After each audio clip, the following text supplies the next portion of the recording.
Hey, moms. Okay, so I'm going to give a few people a second or two to jump on, and then I'm going to talk about why you are not making more sales in your business and what you can do today to change that. So I'm so excited. This kind of came as a result of meeting up with one of my clients. You guys know I'm always talking about my clients and kind of the things that come out of our meetings. So this is another thing that came out of one of my meetings with one of my clients. So I think that the information that I gather, I know that so many other people are going through the same things. And that's why I create these videos, because I want people to know that you're not the only one that's struggling. So I'm going to give a few more people a minute to jump on, and then we're going to start. I know this is like get home from work time, cook time, pick kids up from school time. So you can watch this later if you don't have a chance to watch it right now. So I'm going to go ahead. I'm going to jump right in. So talking a little bit about why you are struggling in your business. Remember, I've told you this so many times before that if you're not making profit or don't have revenue, you really have an expensive hobby, and no one wants to have an expensive hobby. It's kind of like, I remember when someone asked me if I scrapbook, and I was like, no, I don't keep a scrapbook. I don't do that. And they told me all about it. And I was like, this is the most expensive. I tried to do it. Literally the most expensive hobby ever. So I remember stopping and thinking, this is crazy. This is ludicrous. And that's what so many of us have today. And we're calling it a business, right? But it's really an expensive hobby because you're paying for customer systems, you're paying for, designers, you're paying for a website that's being hosted, and yet you're not bringing in enough money. You're not bringing in enough sales. So I'm going to talk to you today about what you can do right now to make a change and to get to the place where you're at least breaking even, right? We all want to be in that place of profit, but the only way to get to the place of profit is to first start on the first level, which is get to break even and stay consistent there and then go beyond. I know everybody's told you that you're going to make $1 million in 90 days, but I'm telling you, it's not going to happen. There's so many things that are possible. Hi, Marcia. Thank you for jumping on. I hope I'm saying that right. Marcia, thank you for jumping on. There's so many things that are possible, but what we have to start with is consistency. So we have to start somewhere, and then we can move beyond there, right? So the first part is really, I was talking with a client yesterday, and we were talking about her business. And one of the things that I said to her was, who is your ideal client? Do you know who your target market is? And she was like, yes, I know, who they are. And we started talking more in depth about that person. And she recognized very quickly that she thought she knew who they were, but she really had no idea who exactly she needed to be selling to. And what happens a lot of times is that we think we know our target market because we've been selling to people who really wouldn't buy from us anyway, but we're trying to convince them that this is what you need, rather than just being done with those individuals and focusing on people who really want what we have to offer. And that was her case. She was saying, I think I have some people who kind of like it, but they can't afford it, etc. That's not your target market. That is not your target market. First thing out the gate, your target market is anybody who can afford you, right? People who cannot afford you are not your target market. But the number one thing you have to do when you're deciding that I'm going to be focused on sales and money generating activity and I'm going to make money in my business is you have to do customer discovery. And customer discovery is really digging into who your target market is. So I gave her a group of questions to really ask about her target market. What is their gender? What is their age? What keeps them awake at night? What are they worrying about? What are the things that are keeping them from going to sleep every night? And this is someone who owns a clothing business, but this goes across the gamut, no matter what you do. If you're a makeup, a beauty artist, or you're a makeup artist, and you're thinking about how do I get to those everyday women? What is keeping everyday women up at night, right? What's the things that they're struggling with as it relates to makeup? Okay, how to find makeup that's inexpensive that I can use every day. Those are the types of things that you need to be offering. Describing what a typical day is like for your ideal customer. What is a typical day like for them? And then how do you fit into that typical day? If you can sell something to a baseline individual, you can sell it to anybody. So there you go. What is their typical day like? How do you fit into that typical day? Some other questions I had, what are the 4 things that you could do to help your target customer, your ideal customer. Name 4 things you could do that would help them change from worrying all night and being up and being in pain or being frustrated. What are 4 things that you could do that could help them?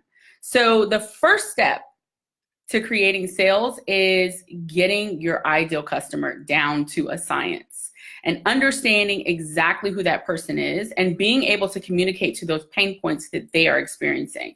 It just so happened that I met her on site that day. And so I was telling her that we were in a Starbucks, and I was telling her that, hey, I know 5-10 years ago, nobody thought people would be buying $5 cups of coffee, right? But they're doing it every single day. There's Starbucks everywhere. And sure, Starbucks, people always say Starbucks is about real estate, but without people buying $5 cups of coffee, there's no building. So get clear about who your ideal customer is. Get really clear about that. And don't spend time with people who are not that person. Just don't. Don't try to convince your friends. Don't try to convince your cousins. Don't try to convince your mom. If they aren't wanting to invest in what you have going on, just move on. There are people out there who want what you have. And they're looking for you, but you're so busy trying to sell it to your bestie, right? Or her friends that you're wasting your time, you're wasting your energy, and you're getting to this point where you're getting frustrated because you've spent so much energy in the wrong place. So get really clear. Like I said, the people who can afford to pay you, that is your ideal market. And if people say things like it's too expensive, certainly you can overcome objections, right? It's too expensive, not right now. You can overcome those objections, but when you get to the point where overcoming objections has moved far beyond that and you're simply trying to convince someone of something they don't even want, just leave it alone. Just move on. Every moment every no is getting you closer to a yes, okay? So understand get customer discovery down to a science. And that's one thing that I work on when I work with women one-to-one in my programs. The first thing out the gate is customer discovery. We do this whole like 4-page form on customer discovery, and it allows them to speak like directly to their ideal client. Once they fill out the form, they're like, oh, now I know what I should be saying. Yes, okay? So the second thing is, and that leads me from the last piece about just spending time with people and being overwhelmed by that, is that you're desperate. That's why you don't have more sales. And I know that feels like backwards, but that's exactly what it is, because you're desperate. And I'm going to give you a prime example of what that feels like and why that doesn't work. I remember years ago, I wanted to buy this SUV. And I wanted an Expedition. I wanted a Ford Expedition. I had 1 child. I didn't need a Ford Expedition, but that's what I wanted. And there was another type of Ford truck. I don't know what it's called, that was out at that time. It was a smaller version of even the Explorer. It was like the very, very small one, the base of the Expedition model. And the sales guy who was working with my husband and I kept trying to get me to get this car. And I didn't want it. I kept telling him that's not what I want.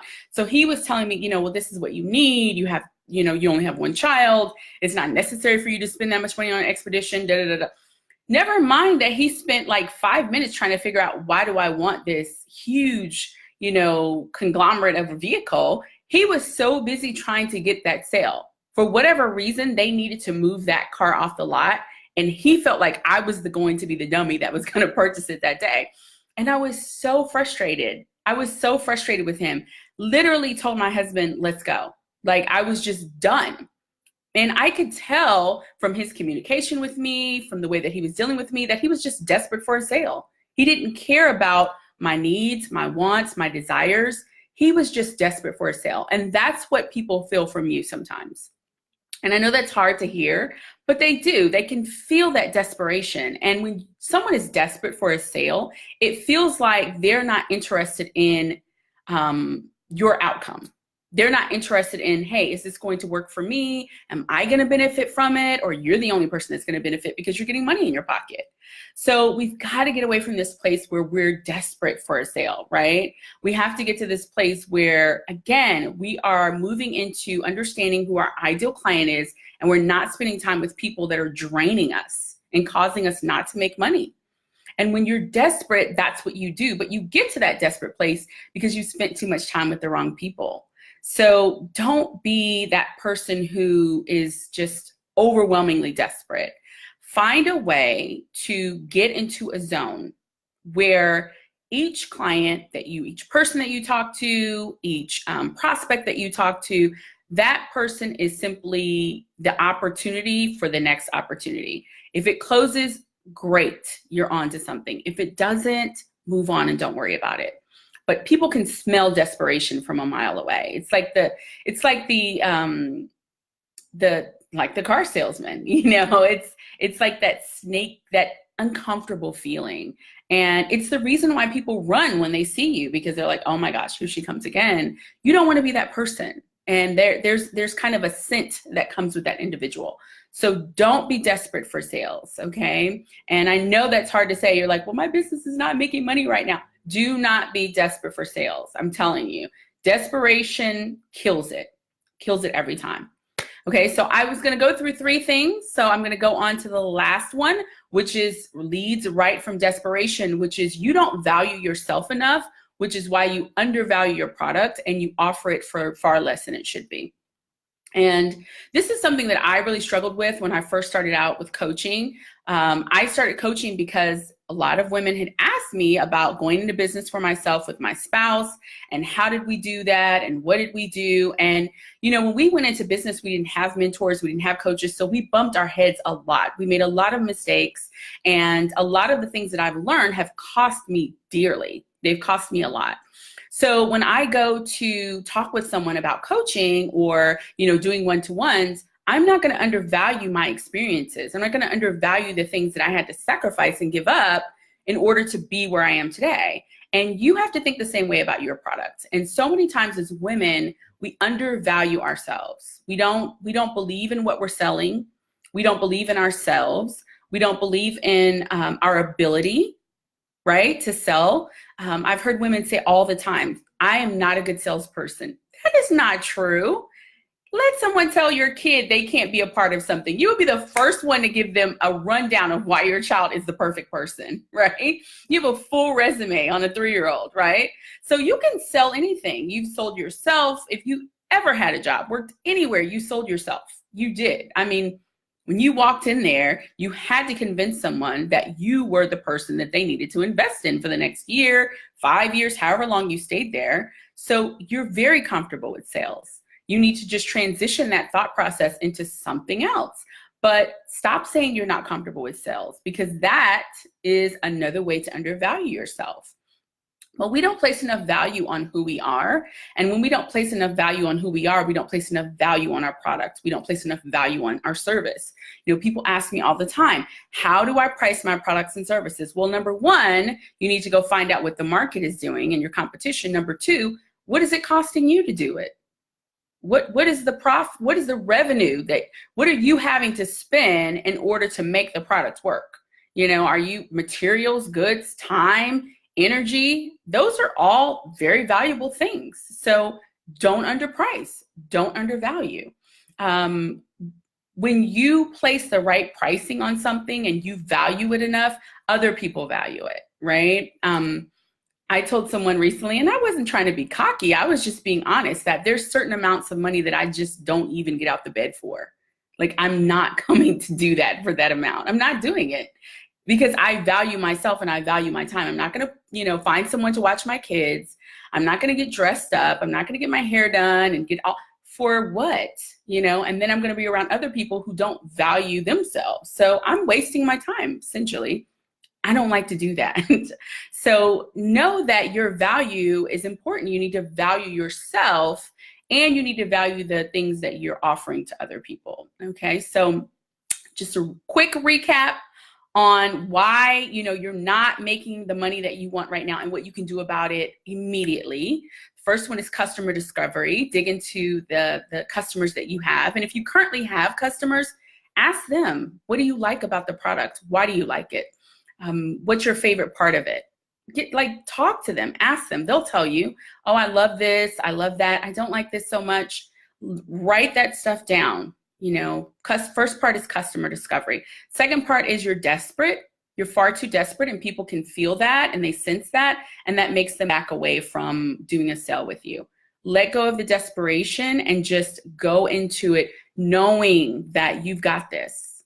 You really do. You've got this. And the third thing is undervaluing yourself and undervaluing your product and service. And that really comes from a mindset shift and knowing who you are and being comfortable with that, and not bringing yourself into this place where you're saying, you know, I'm not deserving of it, because you are. You're deserving of everything that comes to you that you've worked for. You are deserving of it. So if people keep telling you, you know, hey, it's too expensive, keep looking. You might find someone who doesn't say that. And when you do, you'll know, oh, I just wasn't valuing myself, and those individuals were not for me. Okay, so I hope this video was helpful. If you guys want to work with me one-on-one, you can do so by logging on to Coffee and Consult, and I'll put it in the comments. Get a free consultation. We can talk about your business. We can talk about, you know, the things that you need to work on, the things you need to tweak right now, what's working, what's not. And then we can go from there and kind of see if we're a great fit to work together, okay? Thank you guys for jumping on tonight, and you have a good rest of the day. Bye.